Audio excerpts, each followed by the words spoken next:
Assalamualaikum warahmatullahi wabarakatuh. Halo teman-teman semua, perkenalkan nama saya David Ulansari, saya dari kelas 12 IPA 1. Oke, lanjut aja nih. Dalam video ini saya akan menjelaskan tentang pengaruh kemajuan iptek terhadap Negara Kesatuan Republik Indonesia. Pertama, perlu kita ketahui bahwa kemajuan iptek tentu sangat mempengaruhi kehidupan bangsa Indonesia. Nah, apa sih arti dari iptek? Iptek merupakan akronim dari ilmu pengetahuan dan teknologi yang kerap digunakan saat membahas mengenai perkembangan teknologi atau adanya perkembangan suatu disiplin ilmu. Perkembangan iptek sendiri terjadi karena adanya globalisasi. Kemajuan di bidang teknologi ini membantu kehidupan manusia. Dan terdapat dua pengaruh dalam kemajuan iptek, yaitu pengaruh positif dan negatif dalam kemajuan iptek bagi kehidupan bermasyarakat, berbangsa, dan bernegara. Mari kita bahas pengaruh positif kemajuan iptek terlebih dahulu. Sebelumnya perlu kita ketahui bahwa kemajuan teknologi merupakan sesuatu yang tidak bisa dihindari karena kemajuan teknologi berjalan sesuai dengan kemajuan ilmu pengetahuan. Setiap inovasi diciptakan untuk memberikan manfaat positif bagi kehidupan manusia. Juga perlu kita ketahui bahwa terdapat 7 aspek dalam pengaruh positif kemajuan iptek. Apa saja sih yang wajib kita ketahui? Pertama, ada aspek politik, 2 aspek ekonomi, 3 aspek sosial budaya, 4 aspek hukum dan pertahanan, 5 aspek pendidikan, 6 aspek informasi, dan yang terakhir adalah aspek kesehatan.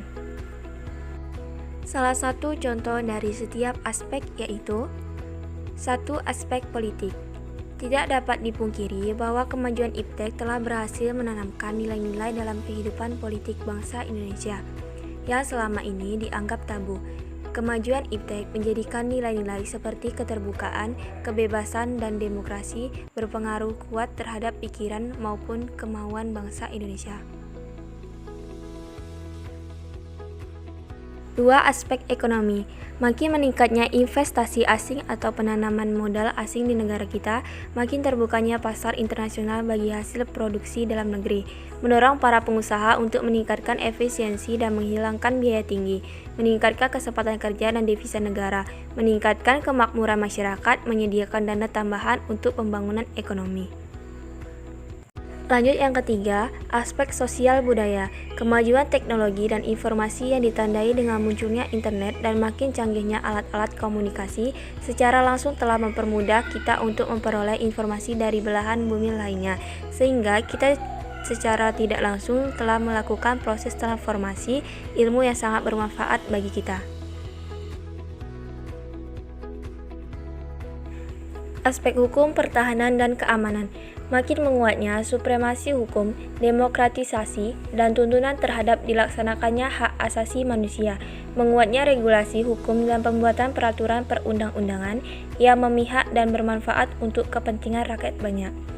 Makin menguatnya tuntunan terhadap tugas-tugas penegak hukum seperti polisi, jaksa, dan hakim yang lebih profesional, transparan, dan dapat dipertanggungjawabkan. Menguatnya supremasi sipil dengan mendudukkan tentara dan polisi sebatas menjaga keamanan, kedaulatan, dan ketertiban negara.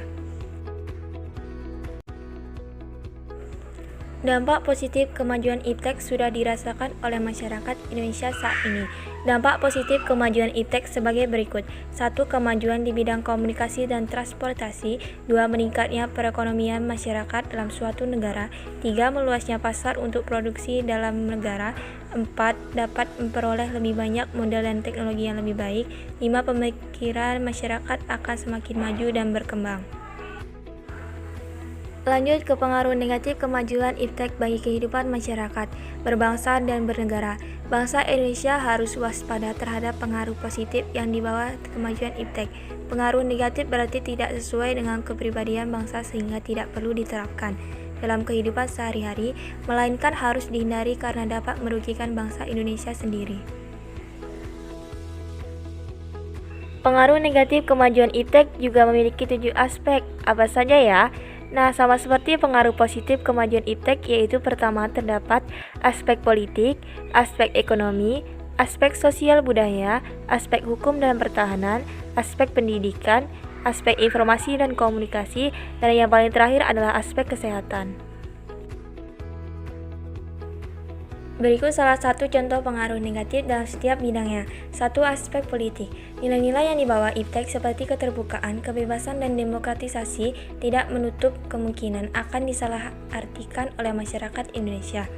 Akibatnya hal tersebut terjadi akan menimbulkan terganggunya stabilitas politik nasional seiring dengan terjadinya tindakan-tindakan anarkis sebagai reaksi terhadap sikap pemerintah yang menurut mereka tidak terbuka, tidak memberikan kebebasan dan tidak demokratis kepada rakyatnya. 2. Aspek ekonomi. Indonesia akan dibanjiri oleh barang-barang dari luar seiring dengan adanya perdagangan bebas yang tidak mengenal adanya batas-batas negara. B. Cepat atau lambat, perekonomian negara kita akan dikuasai oleh pihak asing seiring dengan makin mudahnya orang asing menanamkan modalnya di Indonesia, yang pada akhirnya mereka dapat mendikte atau menekan pemerintah atau bangsa kita.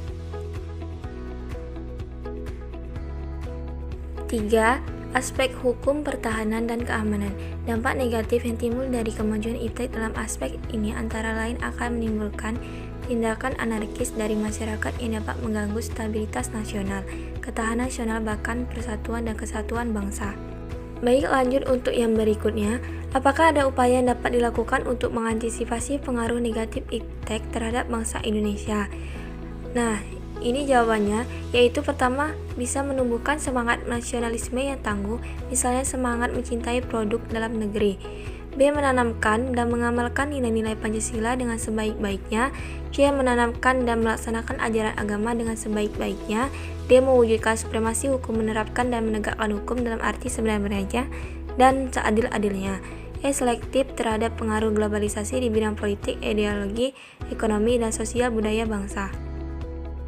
Adapun sikap selektif dalam menghadapi pengaruh kemajuan IPTEK, yaitu sikap tanggung jawab dalam pengembangan IPTEK.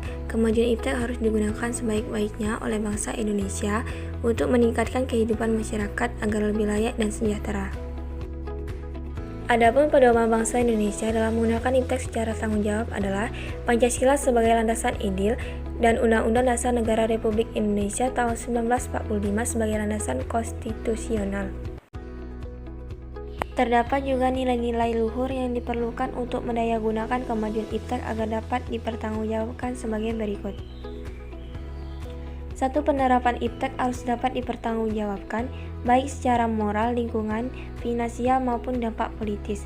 2. Pembangunan IPTEK memberikan solusi strategi dan jangka panjang, tetapi taktis di masa kini, tidak bersifat sektoral, dan tidak hanya memberi implikasi terbatas.